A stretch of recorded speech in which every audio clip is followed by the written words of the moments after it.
what the true message of the music in the movie is. And this has been happening to all of us. It has been going on for years. A lot of people have no clue about what this stuff is. But I'm saying all this to let you understand that this goes much deeper than people can imagine as far as how they are manipulating us. And it has a lot to do with frequency and vibration. Frequency and vibration is basically everything. When I talk about consciousness creates energy, energy creates the necessary elements to give us matter. Now, what you have to understand is all energy is vibrating. All energy. So energy is vibration. Vibration is energy. All energy emits a frequency. Just like all material is vibrating, all material emits a frequency. Everything does. Because it's made of energy. So now when Einstein said that E equals mc squared, he was basically saying that all matter, all light equals energy. So everything is energy. So when you take the atoms, as I talked about in the energy DVD, you have these atoms that come together in different amounts to give us different elements that's going to give us the matter that we see. All of those elements, all the matter we see, everything in the room around you is vibrating. It emits a frequency. It's all vibration. It's all in motion. Plain and simple. Now, of course, you've heard about atoms having empty space and the fact that, everything is not really solid. Our hands should basically pass through this stuff, but it doesn't.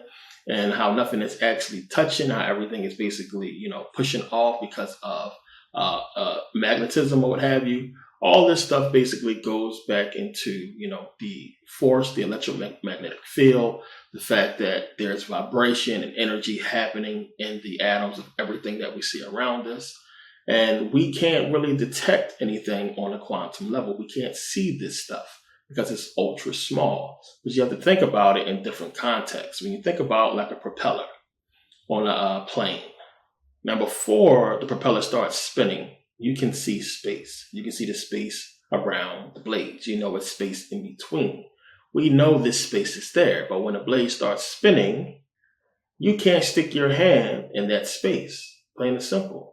Now, we can't see the vibration because the atoms and the vibration is really fast, ultra fast. Everything looks the same. You have the blades spinning. You can't even see the fan blades.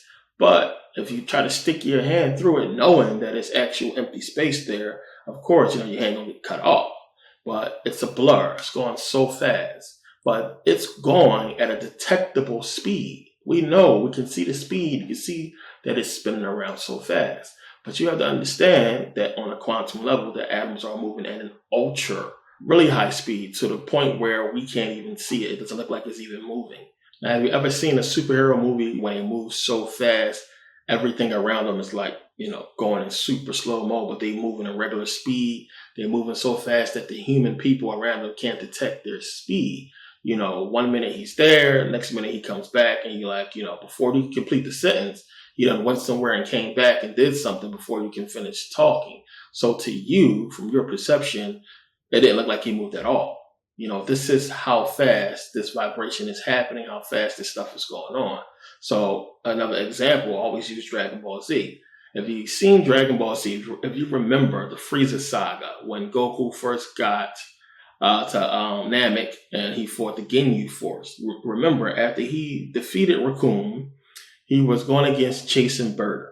Now remember, Berta was super fast, but Goku was moving really fast. He was moving so fast that they couldn't even see his movement at all. So it looked like they were shooting beams right through him. It looked like they was punching right through him, but really he was moving out the way. But he was moving so fast that it didn't look like he was moving at all. So, they were shocked. It was like, what the hell going on? He's punching through him, shooting beams through him, but that wasn't the case. He was actually dodging and moving out the way, but he was doing so fast that they couldn't detect it. This is the same thing. You have vibration. You have this movement that's happening really fast that we can't detect it. So it looks like nothing is moving at all. Now we're talking about billions of atoms moving. Now, when you go to put your hand on the wall, that sensation you are feeling that we call touch, is the electromagnetic force of the electrons in the wall and the electrons in your hand. And that sensation you are feeling is basically the force of the electrons, because when electrons come in close contact, they pass photons, and the photons is basically pushing away. So it's almost like, a pressure situation that you create on a quantum level to where it feels like touch, but that sensation is not touch. It's just the force, pushing off of each other from the electrons in the wall and the electrons in your hand. Now you can basically generate enough pressure, enough force, enough energy.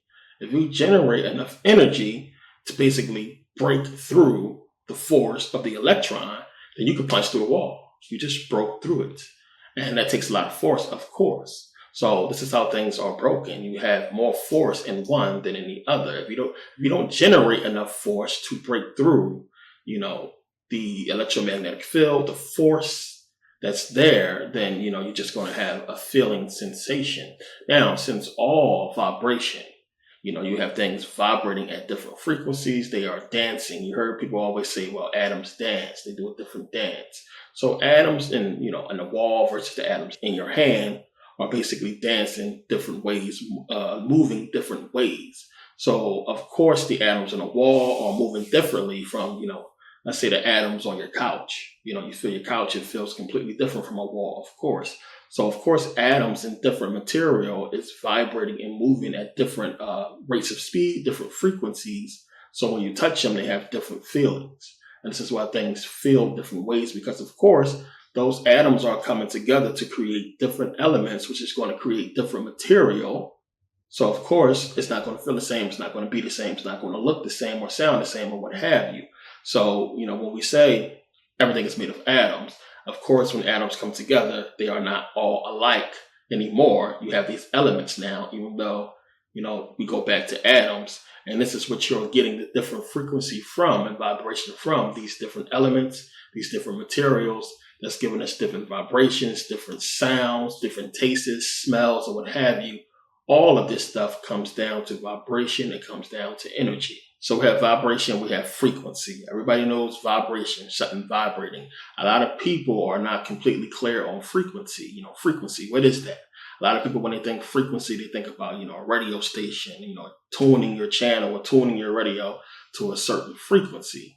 Now, frequency is basically how many times something goes by within a certain amount of time, basically. We heard about frequently, you have frequency. Frequently is basically something that happens, frequently, over and over again. Frequency is something that happens, over and over again based on a time. So with frequency, you have how many waves go by per second with frequency. So when you look at a frequency wave or energy wave, it looks like this. And you have these high and low points on the wave, on the wavelength. The high and low points are the amplitude. So you have the amplitude of the wave, and you have the amount of waves going by per second. In this case, you have 20 waves going by per second at a pretty decent amplitude. So these waves going by per second are measured in hertz. So you have 20 hertz here in a frequency wave. So the higher the amplitude and the more waves you have going by per second, of course, means, the stronger the frequency, the stronger the energy. Now, I'm showing you this because I want you to think about it in the same terms as you. This is you. We are vibration. We are frequency. We are energy. So when you think about tuning a radio, when you think about tuning a piano, when you think about changing your TV dial or station or what have you, when you think about this stuff in terms of energy, frequency, vibration, sound, everything, it is all you. This is stuff that is natural. This is the makeup of the universe itself. It is you. It is all the same. So frequency, sound, vibration.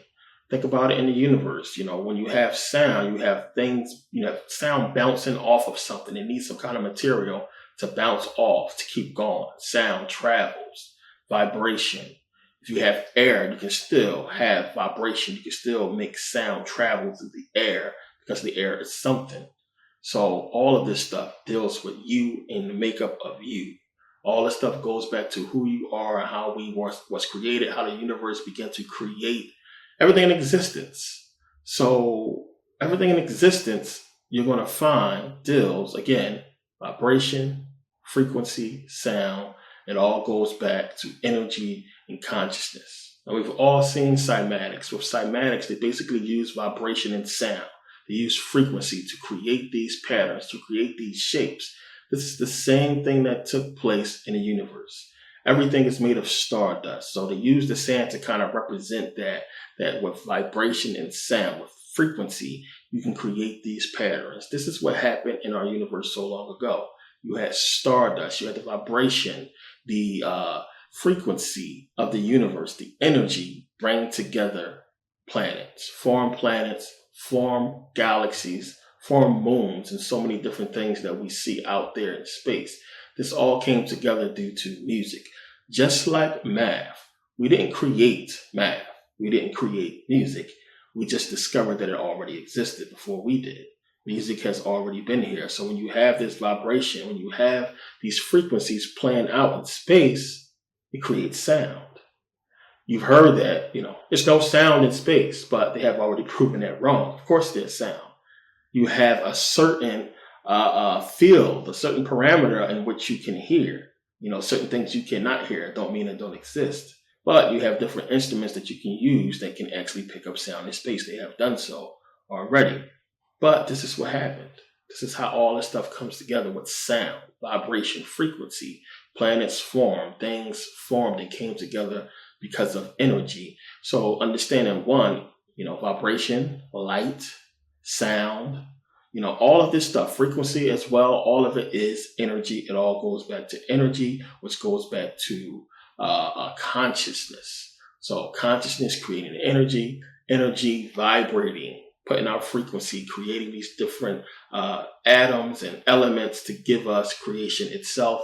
All of this stuff happening at a quantum level, at a small level that goes deeper, than atoms. We can get in, as I said before, we can go to quarks, which gave us our protons and neutrons, or what have you. You can go into string theory, when you get into string theory, you're talking about these tiny, tiny vibrating strings of energy. So it goes back to energy, so it's just better to start with that and say that. But to get into it deeper, as I said I would, you have vibration, you have frequency. So we have this consciousness, we have this energy, we have this frequency and vibration creating the material physical world. Now, talked about Satan being the lower brain, Satan being the god of the material physical world. So, what was Satan's job in heaven? Now, in Ezekiel, it talks about the 4 cherubs that was in the throne room of God, in the corners of the throne room of God. And Satan's job was basically the cherub that covereth, as it talks about in Ezekiel. So Satan's job was basically to cover the throne of God. He basically was to usher in the congregation and basically have the congregation basically worship God. Now, Ezekiel says that in his being, and as I talked about in Ancient History Volume 1, we went through this, and Ezekiel talks about in his very being were basically tabrets and pipes was built into his very being. And tabret, of course, I talked about, it's basically like a small drum.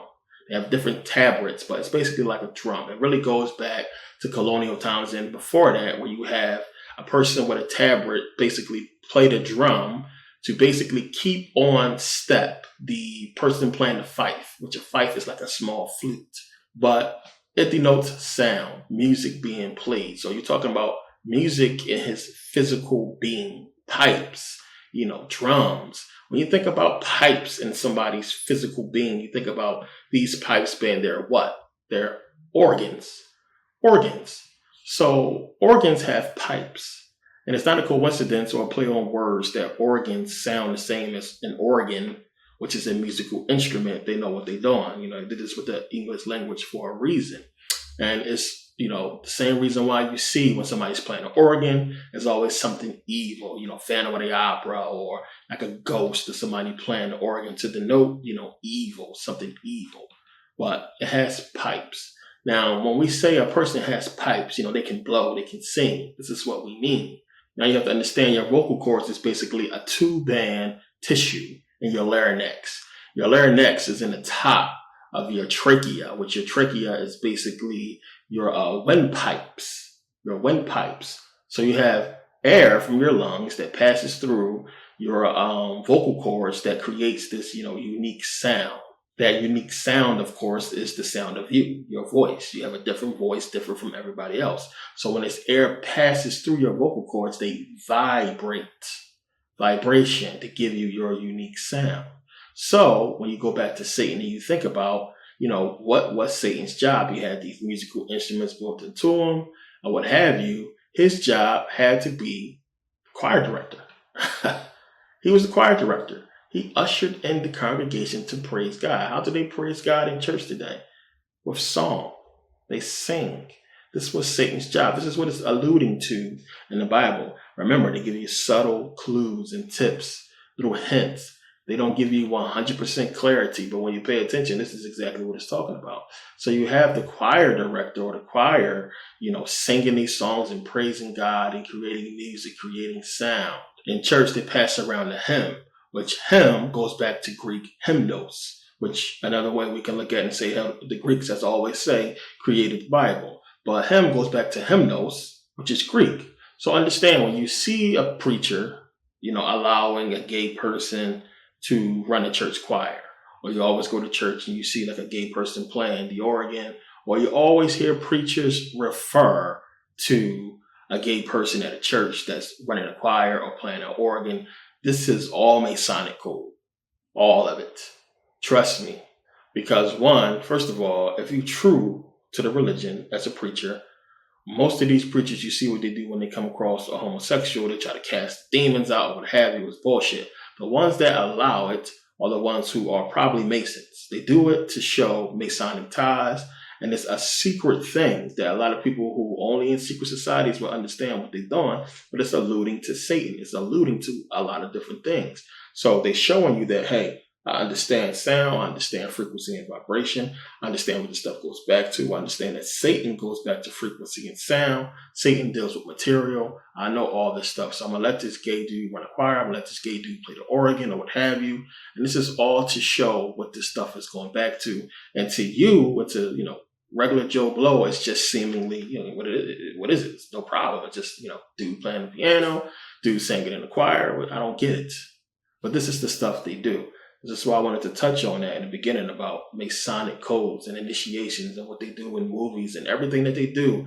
To you, you just won't get a lot of this stuff. It's going to seem stupid to you. It's going to seem like, what are you talking about when somebody even brings it up? But they do this stuff for a reason. This is to basically, show fidelity, to show their knowledge on what they do. This is what Masons do all the time. When they take the pictures and you see them with all the poses and everything, this is saying, I'm a Mason, I'm in a secret society, this is what I know, I'm down, I'm in. And this is exactly what these people do. So you got to understand when you see certain things, there's reasons behind it.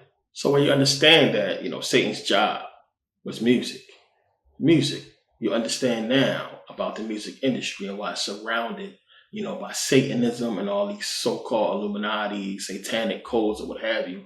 All this stuff goes back to this, the understanding of this knowledge or what have you. But when you see it and you understand how, Satan goes back to material, you can understand why people say material is evil. People are consumed with the materialistic world and materials. People will kill for it. People do unspeakable things to get money, to get material, to get fame so they can get these things. People are attached so much to the material, physical world, and it's all due to deception. And understand when we look at what this stuff is tied to, it's tied to the music that's putting out this culture. It all goes back to satanic things, to Satan. So when we talk about frequency and vibration, we talk about the manipulation of sound and how it's basically controlling people. You understand what controls this stuff, material. Material goes back to material. It goes back to these corporations that's controlling the material. So when I showed you about how all these corporations, you see the celebrities throw up the eye, throw up the hand signals or what have you to show their fidelity. But you see the corporations put up Saturn, They put, they hide satanic things within their logos to show you what they down with, that they are the bringer of these materialistic things representing the materialistic world. Satan, materialism. This is where all this stuff goes back to. Now, all this stuff couldn't exist if it wasn't for the government, who's at the top of all of it, regulating and allowing all these corporations and companies to exist under them. You can't get no corporation or get your stuff incorporated and get yourself out there without the government. You have to pay taxes. You have to do certain things. You got to pay the boss. Who are they paying their money to? They're paying it to the government. The government is at the top. As I said, the government is God. The government is Satan. I mean, think about it. Why the hell would the Bible say that Satan is the God of this world? Think about that. That's stupid. Why would it say that? Didn't God just create this world? And God, God is God. How can Satan be God? I don't get that. So a lot of people don't let this stuff sink in because they are so bamboozled by the lie and all the fairy tale stories of the Bible. They don't stop and think, why the hell would you call Satan a God? Why would you put him on the same status and level as God himself? Wait a minute. Don't we call God God? Why would we call Satan God? They're not the same. God created Satan. What's going on? And people can't fathom this. You read in the Bible, Lord, the Lord God, Lord Almighty. Huh? White people call themselves lords. They're calling themselves lords for a long time. How can they do that? What is that? How can we call the Lord when these people are calling themselves Lord, which basically Lord just means a person who has power and authority over other people, a person who is in control, a chief, government, people in power, the powers that be. These people have been calling themselves lords for a long time. And then you sit and you read in the Bible, Lord God, and these people have been calling themselves gods and lords for a long time, and then people can't connect the dots. This is what it's talking about. And it's not a coincidence that we see Lord, Lord, Lord, and we get the King James Bible from an English King James.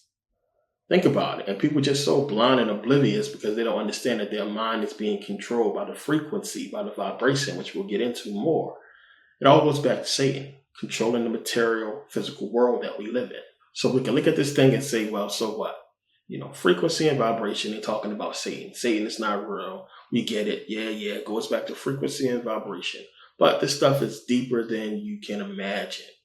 And the fact that so much emphasis is put on Satan and his deception and what he represents, it doesn't get any more evil and bad than Satan.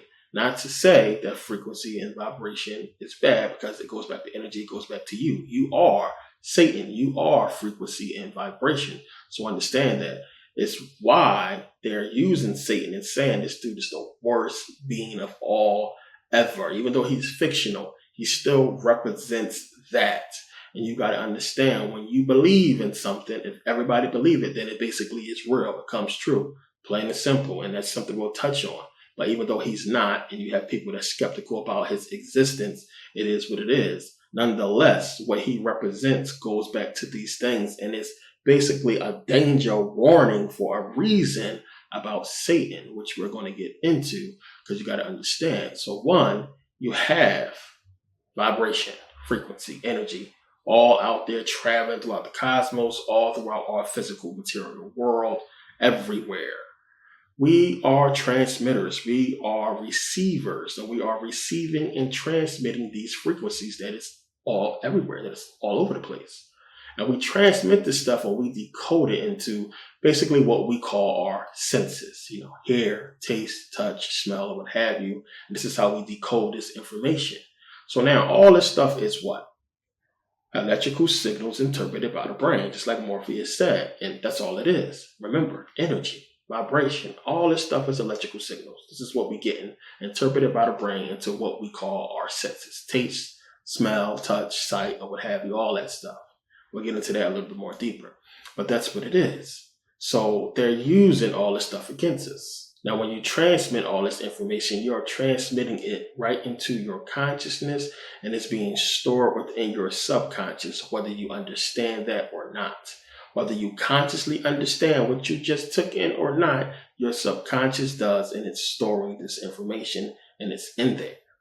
So, as I said, this stuff goes back to music, sound. They are controlling us with visualization and stimulation of music, stimulation of these visual things that we desire, things that our hearts desire. That's a huge thing when people say that, if they really understand what it means, which we'll touch on.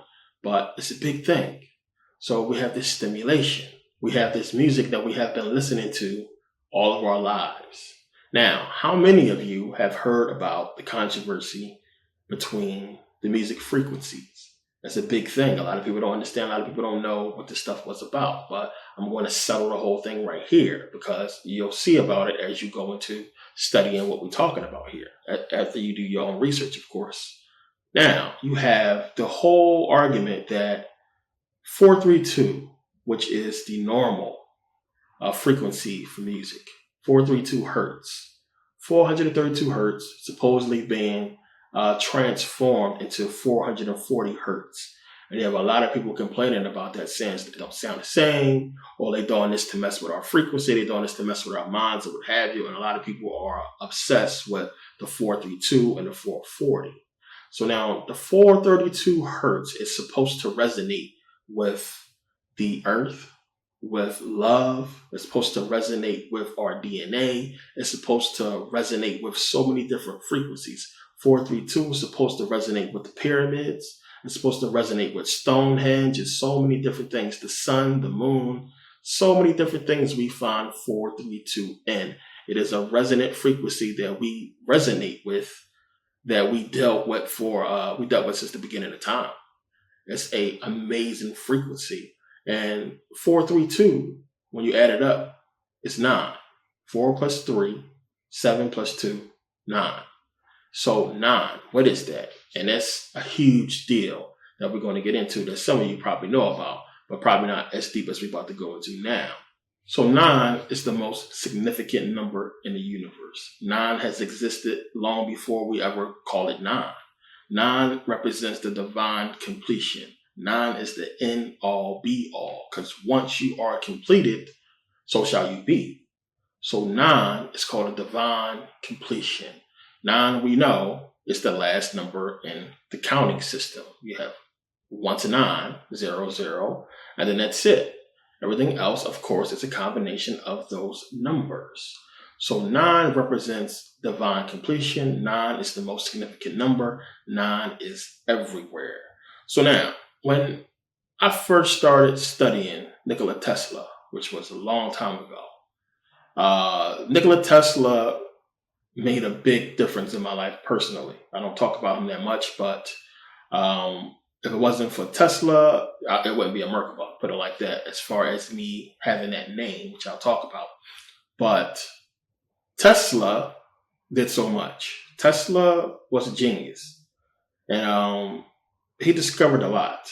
And once you start really getting into Tesla, and I've read probably everything that he's put out, and almost everything that everybody ever written about him that he's supposed to have said or did, yeah, I knew about it. I read about it. Trust me. Tesla, what he was doing, once you start getting into this information, you get to a point.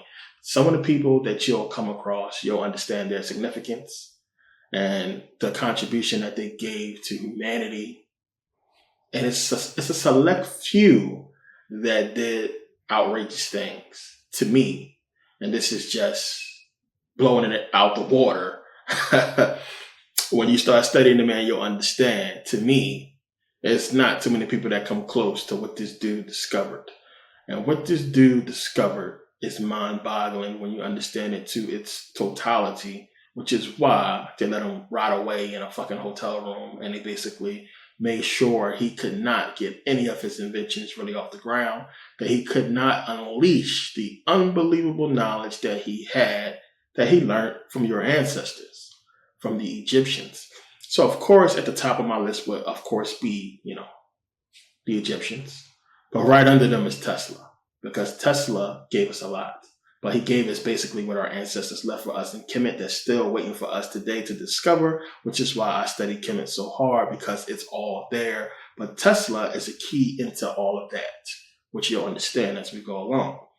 But when you get into the information that the universe is numbers, When you get into all that and you start understanding what that stuff really means and it start blowing your mind, you're going to start finding something with Tesla about the Tesla codes. You have the Tesla codes, the 369 codes. You have the 9 codes. You have all this stuff that's going to start getting into vortex math. This is all crazy stuff that we'll get into down the line eventually.